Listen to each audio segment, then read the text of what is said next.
perkara yang sedang kami lakukan proses penyidikannya saat ini di Kementerian Tenaga Kerja. Kami sudah sampaikan kegiatan dari proses penyidikan ini beberapa waktu yang lalu di Agustus, 18 Agustus, tim sudah melakukan proses penggeledahan. Artinya sudah ada proses penyidikan, gitu ya. Yang itu dilakukan jauh-jauh hari sebelum kemudian ada isu-isu yang berkembang saat ini terkait dengan proses politik. Sekali lagi kami tegaskan, ini tidak ada kaitannya sama sekali dengan proses-proses politik termaksud, gitu ya. Kami ini KPK, lembaga penegak hukum. Dalam bidang penindakan, tentu politik bukan wilayah kami. Kami tegak lurus pada proses penegakan hukum tindak pidana korupsi. Jadi sama sekali tidak ada kaitannya proses-proses politik yang sedang berlangsung. Oleh karena itu kami berharap semua pihak untuk menahan diri.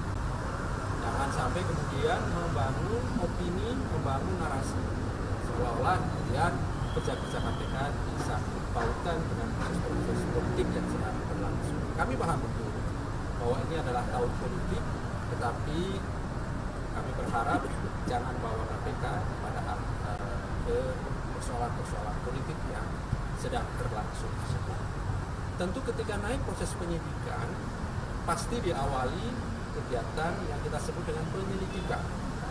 Penyelidikan itu biasa sehari 2 hari, gitu ya. Itu proses panjang, dari mulai analisis, pengumpulan alat bukti, kemudian pengumpulan data dan informasi itu butuh waktu panjang.